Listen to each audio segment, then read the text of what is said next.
Yo les potes, salut, j'espère que vous allez bien. Donc, on se retrouve pour une nouvelle vidéo. Donc, on continue sur la lancée matérielle. Alors, pour vous expliquer, l'année 2022 pour moi a marqué mes 10 ans de chasse aux marines. Donc, j'ai décidé du coup de marquer vraiment ces 10 ans. Alors, dans un premier temps, sur le plan matériel, et secondo, en fait, je reviendrai en fait sur les personnes qui m'ont permis d'être au stade où j'en suis actuellement, même si je ne me considère pas le plus fort de quoi que ce soit. En tout cas, je fais une rétrospective des personnes qui m'ont permis d'être à ce niveau aujourd'hui. Alors déjà, ça va passer par le père de mon meilleur ami qui, lui, m'a initié à la chasse aux marines. Ensuite, on fera aussi des vidéos avec les binômes avec lesquels j'ai eu l'occasion de chasser, car c'est des potes aussi avec qui je tiens à retourner plonger. Donc, dans un premier temps, on continue sur la lancée qui fait suite à la vidéo précédente. Pour vous expliquer, j'ai acheté ces 300 d'eau à Nautica, vous l'avez remarqué. Pour vous expliquer, moi, j'ai remarqué au fil des années que lorsqu'on achète du matériel en magasin, on ne sera pas satisfait.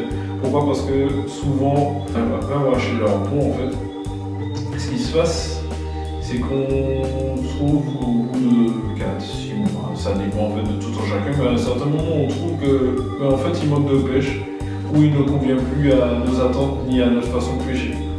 Et du coup il faut changer soit les sandaux, soit la flèche, prendre une flèche plus lourde, plus grosse en fonction de la puissance qu'on veut mettre sur le harpon et de ce qu'il peut aussi accepter, puisque en fonction du matériau dans lequel il fait notre fût, il peut résister ou pas. En gros, pour la faire courte, les tubes en aluminium, si on met trop de pression dessus, peuvent cintrer.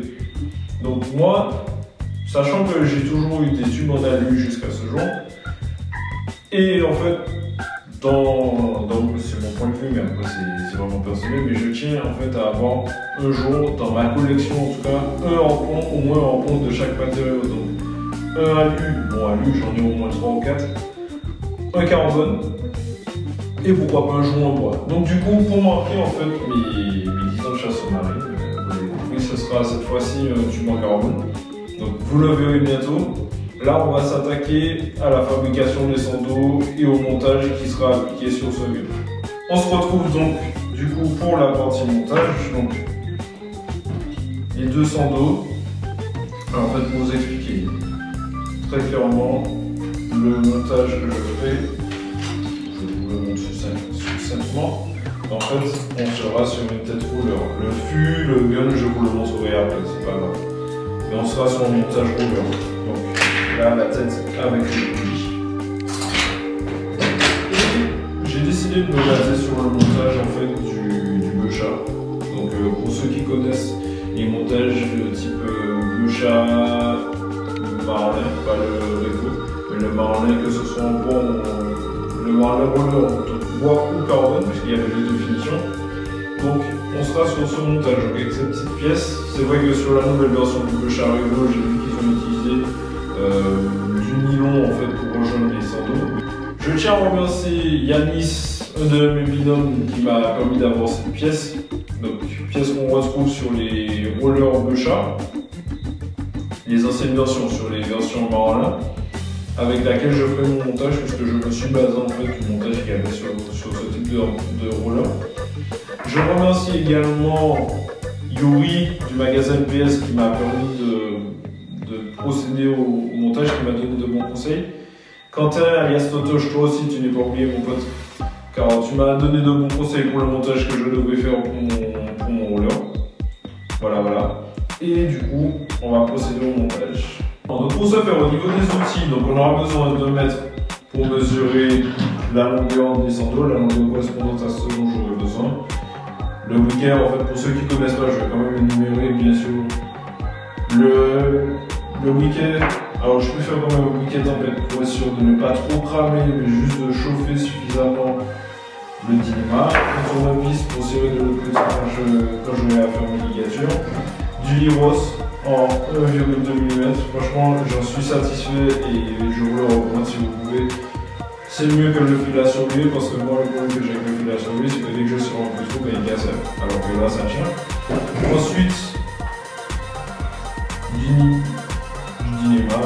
Vous verrez pourquoi j'ai plusieurs types de minima et quels seront leurs usages. Le pied à coulisse pour mesurer également pour les plus petites distances, pour être sûr du réglage auquel on va procéder. Voilà. Pour les sandaux qui viendront sur le bas de mon rampon, j'avais déjà mesuré et en gros j'aurais besoin de sandaux qui font 59,4 cm. Ici j'ai des sandaux qui ont été découpés un peu plus longs de façon à avoir suffisamment d'espace pour pouvoir insérer mes différentes ligatures. Donc du coup, au lieu des 59,4, je les ai coupés, Steve les a coupés puisque je lui avais déjà donné les mesures dont j'avais besoin. Donc, du coup, ils ont été coupés à 61 cm. Donc du coup, ça me laisse de chaque côté 0,6 cm, on va dire de 40. Donc à 0,6, moi ce que je vais faire là, à 0,6, je vais marquer un petit trait, comme ça je saurai que lorsque j'ai mis mes obus, j'aurai juste à faire ma ligature à 0,6 de chaque côté et j'ai la longueur effective, puisqu'en fait le problème c'est que sur le sando, lorsque vous allez utiliser votre sando, la partie qui est après en fait votre ligature, c'est une partie qui ne fonctionnera pas, qui sera vraiment inerte. Donc la partie de travail va faire 59,4 et du coup 0,6 de chaque côté, histoire d'avoir un petit peu de sando. Voilà. Donc on va procéder à ça. Donc, là je vais faire mes petites mesures. Donc on va mesurer à peu près 0,6 mm de chaque côté. On va marquer un trait et ensuite on fera les obus qui vont entrer dedans.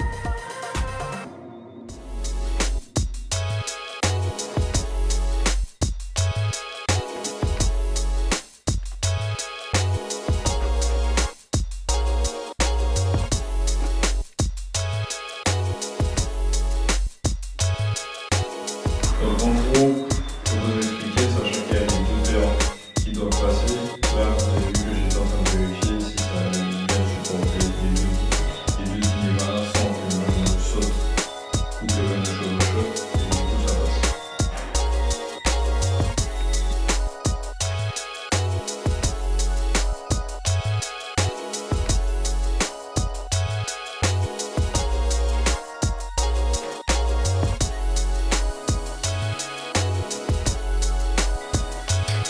Finalement c'est trop bon, donc on va devoir le refaire. Mais bon, c'est pas gâché, rassurez-vous. Comme on dit, rien ne se peut, rien ne se fait, qui se transforme et du coup celui-là va être utilisé ultérieurement, je pense, pour faire des obus sur le sang.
Ok, donc pour ceux qui ne savent pas comment faire le constructeur, je vais vous le montrer. Donc, vous prenez votre fil vous faites une première boucle. Première boucle. Ensuite, on va donner un peu de mots. Ensuite, je fais passer de l'autre côté. Alors, je fais volontairement. Hein. Je laisse de l'espace volontairement pour vous montrer. Donc, ensuite, quand je suis passé là, à ce niveau, là, je descends en dessous. Je le fais passer en dessous. Là. Et ensuite, je repasse de l'autre côté, dans cette boucle. Juste là. Là, mon constructeur, il est fait. Vous voyez. Et là, si je serre, j'ai mon constructeur qui va se faire. Du coup, économie pour ne pas trop user à chaque fois avoir à couper et avoir de la perte. Du coup, moi, la petite astuce, je ne le fais pas totalement sur la bobine. Je ne coupe pas à chaque fois. Et dès que je suis arrivé au bout, ce que je fais, c'est que je récupère le maximum à chaque fois. Voilà, comme je fais là. Donc là, c'est serré. Je fais venir au maximum. Je récupère ici. Ensuite, on fait pareil. Comme ça, on n'en usera pas tant que ça au moment de serrer. Donc, la petite marque que j'avais fait tout à l'heure là, pour les 0,6. Donc là, je commence légèrement à serrer. Là, on fait un petit nœud qui pourra se desserrer entier en dessus tout à l'heure. Vous voyez. Alors même, je vais vous montrer notre astuce. Là, en fait, ce qu'on va faire, c'est qu'on fait passer autour du T-tool. Comme ça, on a une prise. Comme ça, on n'a pas de nœud à faire et on ne perd pas. Et de l'autre côté, on fait passer le tournevis. Et ensuite, je serre. Voilà. Là, c'est bien serré. Ça va pas bouger. Je peux vous le prouver. Là, vous voyez, c'est bien serré. La boule, elle est coincée. Elle ne va pas bouger. Voilà. Ensuite, j'aurai juste à couper. Comme ça.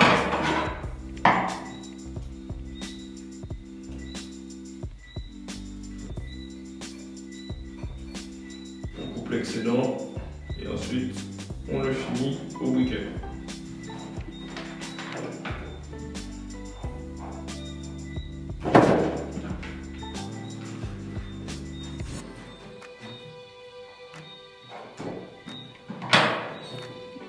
Et ainsi de suite pour les deux autres. Après, je vais vous montrer que je vais le faire rentrer. Voilà, sans abîmer le sang d'eau. D'où l'avantage du briquet torche, qui permet de ne pas trop détériorer le sang d'eau. Voilà. Ensuite, vu que là, je pourrais tirer un peu dessus sur mon sang d'eau. Parce que là, il faut faire ça à la là. Du coup, je peux tirer dessus et voilà. Le premier sang d'eau passé, sachant qu'il y en a deux à faire passer comme ça. Donc le premier, on va faire rentrer et après on fait passer le deuxième sang d'eau. De toute façon, ce sera en accéléré.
Je crois que je vais opter pour une technique de galerie.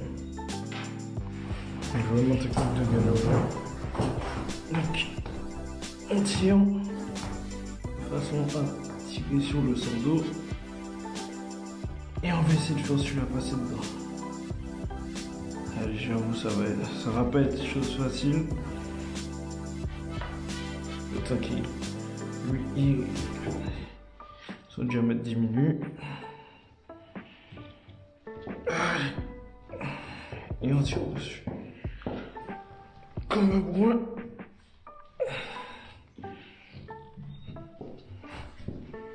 Je vais le mettre un peu plus là.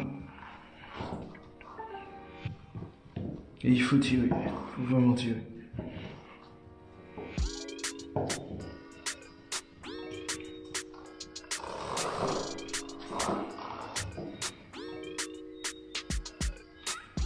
Il faut les faire entrer en force. Les deux.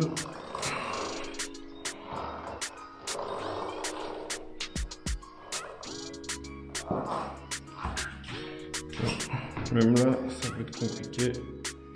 Je crois qu'on va faire les deux entrer en force. Après, du coup, nouvelle technique, nouvel essai. Parce que là, c'est un échec.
Bon, c'était pas sans peine, mais j'ai quand même réussi. Bon, il est minuit 55. Je pense que la suite ce sera demain pour celui-là. Ouais, ce sera demain.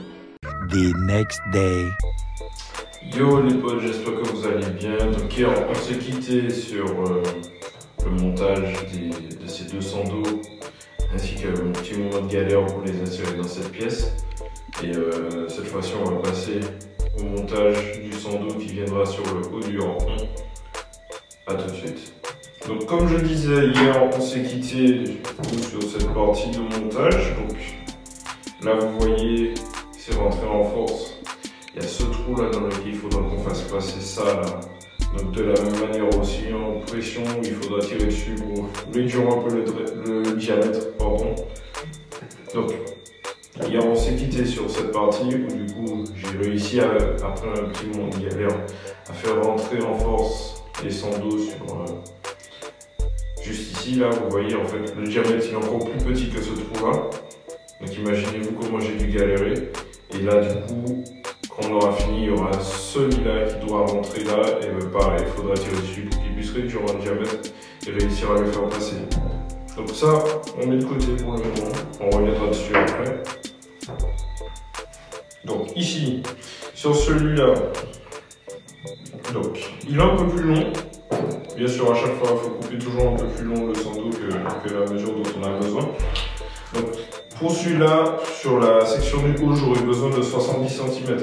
Donc, avec le 3 mètres, on va mesurer de façon à être sur la bonne distance. Donc, déjà 70 cm, c'est là. Ce qu'on va faire, on va quand même couper un petit peu plus. On va dire, allez, en tout cas, c'est à 71,5. Mon stylo, à 71,5. Comme ça, on a de la marge pour les deux côtés. Est-ce que ça va vraiment le coup, 71,5? 71 sec. Bon, pour le même 71 ça va. En vrai, 71 ça va. On va le couper là. Dans ce premier. Ça commence à couper à 71. Ensuite, ce qu'on fera, on va retirer 0,5 de chaque côté, donc comme pour hier. On va retirer 0,5 de chaque côté pour pouvoir avoir un petit espace supplémentaire lorsqu'on aura à faire nos ligatures. La même chose qu'hier. Par contre, petite particularité, et merci Quentin Lestotoche pour l'astuce que tu m'as donnée. Donc en fait, pour éviter que celui-là ne s'étende de trop lorsque les autres sandos vont travailler, il faudra faire ce qu'on appelle le dynéma limiteur. Donc pour ceux qui ne connaissent pas le dynéma limiteur, en fait, on va insérer une distance de dynéma dans le sando pour limiter en fait son étirement. Donc pour moi, sachant que c'est un coefficient 3 sur le haut du sando, il faudra qu'on mette du coup 3 fois la longueur de 70, on va passer à 3 fois 7, 21, 2 m 10 qui devront rentrer dans ça. Et je vous dis même pas la gamme que ce sera parce que vu la taille du trou là, ça va être chaud. Donc, comme je disais hier, on s'est quitté sur la fin de ce montage là, que vous verrez là. Donc en fait, ce montage au niveau de cette pièce, juste ici, j'ai dû faire passer les sandos en force, vous voyez un peu. Le trou il est vraiment plus petit, donc j'ai dû tirer, faire rentrer en force. Et dites-vous que là, dans le trou qui est juste là, il y a ça qu'il faudra faire rentrer. Donc pareil, il devra rentrer également en force. Alors, petite particularité de ce sando, en fait ce sando sera un sando qu'on appelle sando limiteur. Pourquoi? Parce que si on ne limite pas sa longueur par rapport au sando du bas, lorsqu'ils seront étirés, celui-là risque de travailler plus. Et pour ne pas le faire travailler justement plus que ceux du bas, il faudra qu'on limite sa longueur d'étirement. Donc pour ce faire, on va insérer du dynéma, ce dynéma, dans le trou. Donc imaginez-vous la galère que ce sera. Entrer le dynéma dans le trou de façon à limiter sa longueur d'étirement. Moi, pour ce que je vais faire, ce sera un coefficient 3, qui veut dire que là, sur ce sando, il faudra que je le mesure à 70 cm. Alors, j'avais déjà fait un petit repère, mais pour vous montrer, en gros, de là à là, 70. Donc 70 ponts. Plus la mesure n'est même pas bien faite, il faudrait que je recommence. Bah, il est facile parce que c'est même pas rond. Donc en gros, de là à là, il faudrait que je mesure 70. Je laisse 1 cm de marge histoire de pouvoir me faire une petite zone pour les ligatures. Donc je vais à 71, juste là. Donc, là. À 71. Ensuite, on va couper tout ça. Donc, pour se faire un couteau suffisamment aiguisé, on n'a pas besoin de ciseaux. Et avec le couteau, on le fait descendre directement. Autant répéter l'opération plusieurs fois. Pour ceux qui connaissent, comme lorsque vous faites un filet, c'est plus simple. Comme ça évite d'avoir le sando qui part sur les côtés. Alors, voilà. Là, c'est fait. Donc, en gros, j'ai mis 70 cm.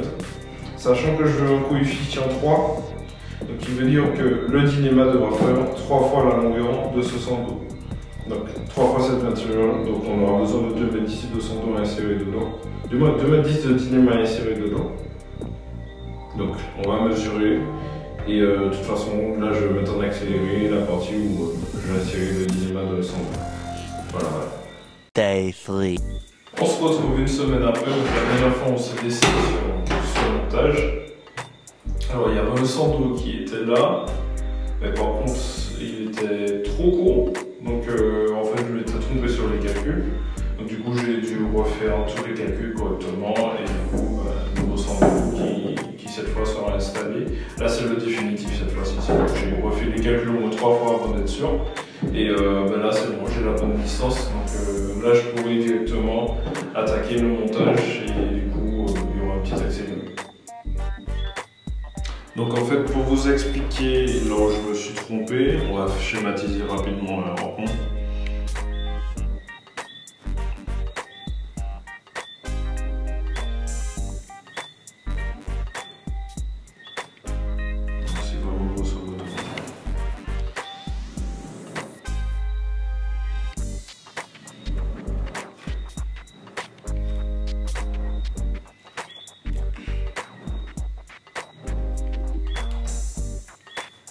Donc là vous avez le flux, disons qu'à peu près là vous avez vos ergots, supposons l'ergot de préchargement. Donc en fait un calcul normal de sando se fait, donc supposons on est en simple sando, on va partir de ce trou là à ce trou là, on va mesurer la distance entre les deux là. Donc qu'on va appeler A. Donc en fait, pour calculer un sando en temps normal, ce qu'on fait c'est que pour avoir A,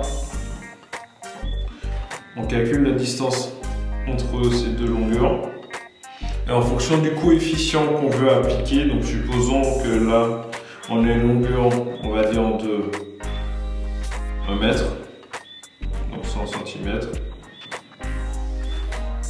On veut le coefficient, supposons qu'on est sur un coefficient pas trop dur, donc on va dire un coefficient de 8.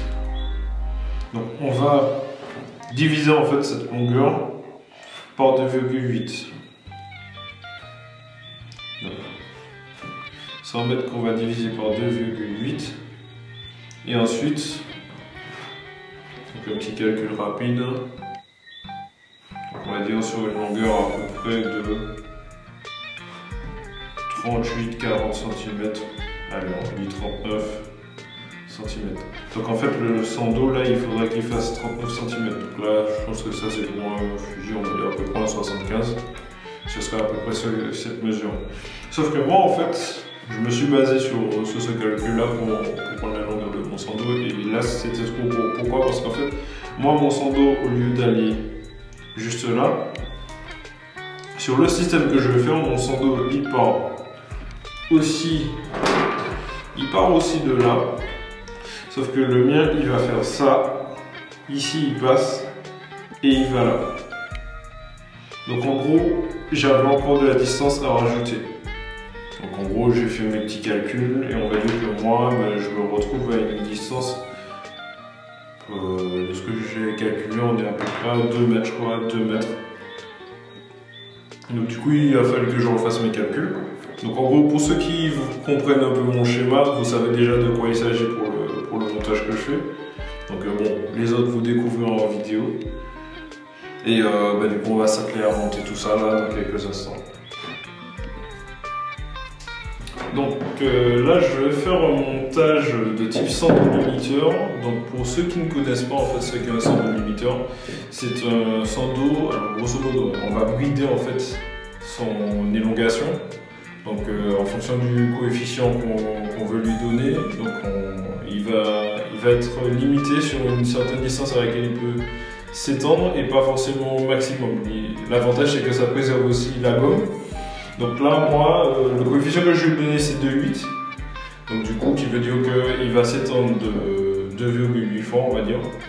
Mais 2,8 fois sa distance, sa longueur au repos. Donc là, sachant qu'il fait 1,20 m, donc on calcule de base, j'étais censé partir sur un coefficient 3, donc il veut dire que allongé, il fait à peu près 6,60 m quoi.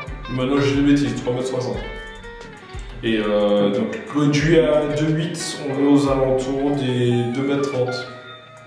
Donc qui veut dire que là, dedans, là, dans le trou qui est juste là, il faudra faire rentrer ce dynéma, comme ça, qui devra rentrer dedans. Et j'ai 2,30 m à faire rentrer dans un sando qui fait 1,20 m. Donc il y aura un petit peu de boulot, ce sera en accéléré. Et pour ce faire, du coup je vais mettre des fluorocarbone que je vais insérer dans le Dynéma, un petit nœud de raccord et on fait le tour passé. Voilà. Donc du coup ce sera en accéléré.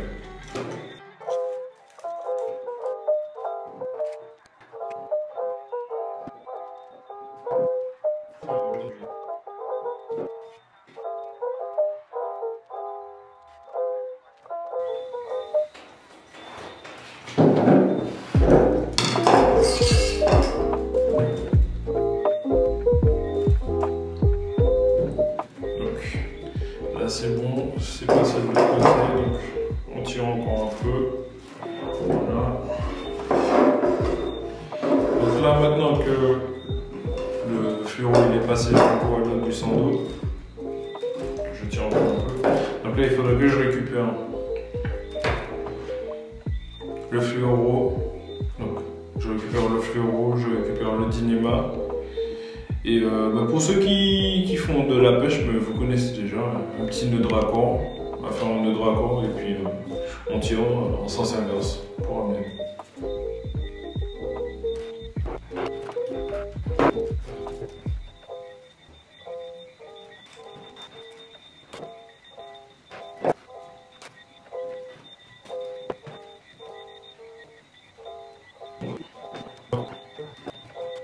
Voilà, le nœud de raccord,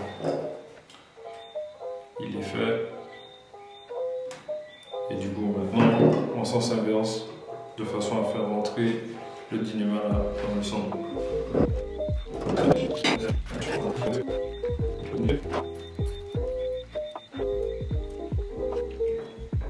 Voilà. Ça c'est fait, on tire dessus. C'est engagé. Là je sors le titoul.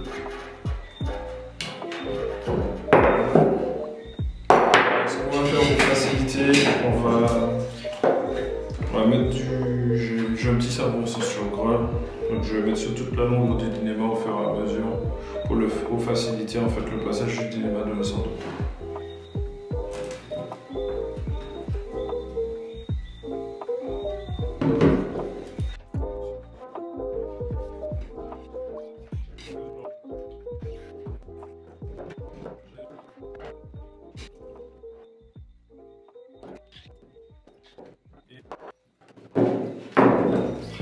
Là, on y est presque.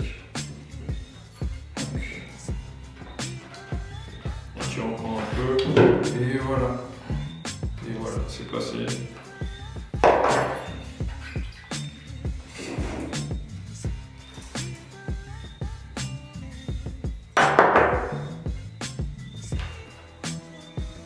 Bon, c'était pas sans peine. Mais bon, ça a été quand même. Donc en gros là maintenant que je suis arrivé à ce niveau, pour se faciliter la tâche, ce qu'on va faire c'est que on va faire la première boucle ici. On va faire la première boucle. Ensuite on n'aura plus qu'à ligaturer de ce côté, comme ça au moins ce côté il bouge plus. Et ensuite, tout simplement étirer le sang d'eau de façon à faire toute la longueur nécessaire entrer dans le sang d'eau. Et puis après, on ligature également de l'autre côté. Voilà, donc après, c'est une ligature habituelle.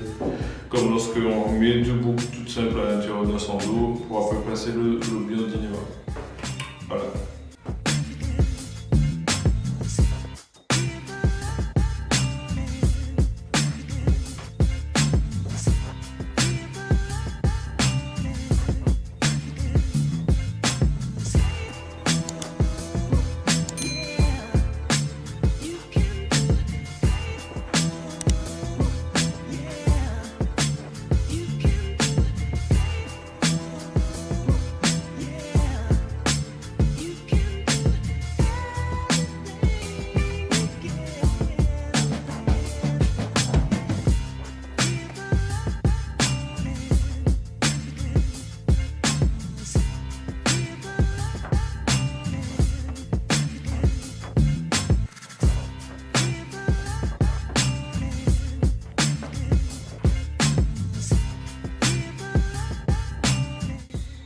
Alors, du coup, pour ceux qui se demanderaient comment faire rentrer 3 fois la longueur de Dynéma, sachez qu'il y avait, bon, je dis 3 fois, 2,8 fois la longueur qu'il y a là, donc qui est de 1,20 m dans le Dynéma. Donc j'ai dû l'accrocher au poteau, donc un nœud constricteur pour bien tenir le sando.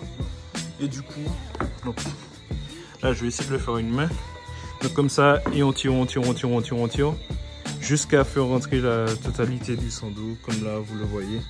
Je vais essayer à faire rentrer la totalité.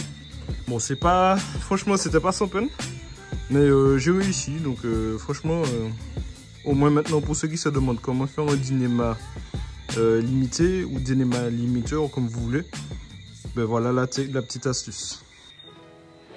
Ok, donc on se retrouve cette fois-ci avec les deux bouts. Donc là, c'est presque fini en soi. Donc là, on va refaire pareil, une ligature. Donc pareil,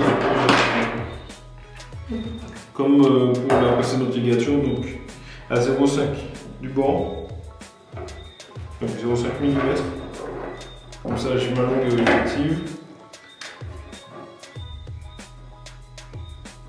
Voilà. Et donc, je vais déplacer ici ma ligature. Donc là, on va faire le petit nœud constricteur. Encore une fois, on ligature tout ça. Et après, le plus gros du boulot, ce sera installer ce sando là dans ce trou là. Vous voyez, il n'est pas très grand.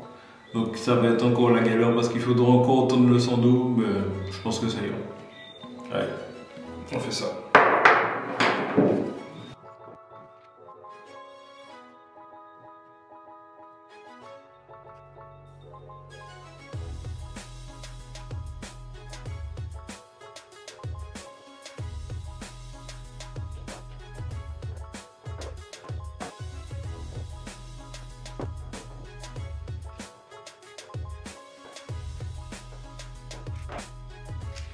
Sans faire de pub, hein, mais je recommande le Liros, franchement, Yanadian, c'est un bon, franchement il est très bon pour faire les ligatures. Et maintenant il n'y a plus qu'à rouler.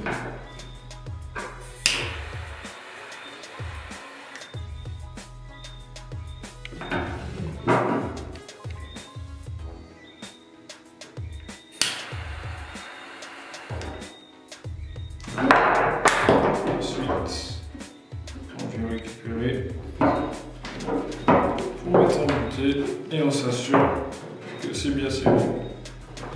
Voilà, là ça bouge plus. On a nos deux. Et là maintenant, on va faire passer dedans. C'est parti.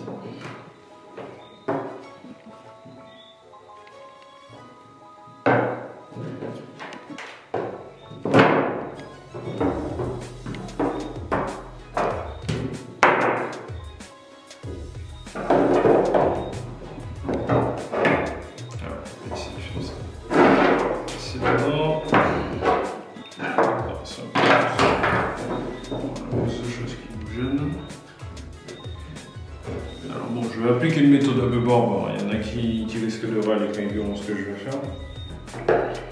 En fait, avec le tournevis, je pousse un petit peu pour l'aider, pour faciliter un peu son passage. Et ensuite, je récupère de l'autre côté.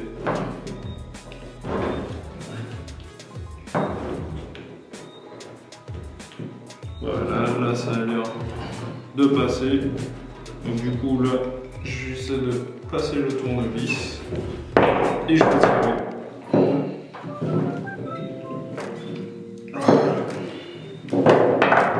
Et ensuite, on fait venir à peu près la moitié de façon à tourner égale.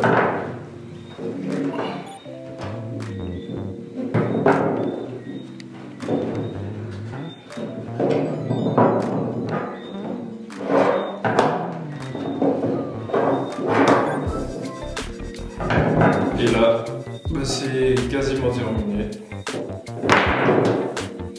Du coup, pour vous représenter grosso modo ce que ça va donner, donc là on aura notre premier nœud qui viendra ici. Ça vous verra un peu ce que ça donne une fois fini. toute façon, je ferai des illustrations, il y aura des photos et vous verrez comment ça se présente à la fin, une fois complet.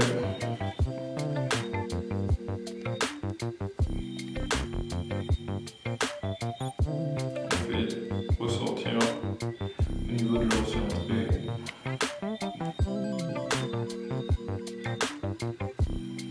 Voilà, donc en gros ça se présente comme ça.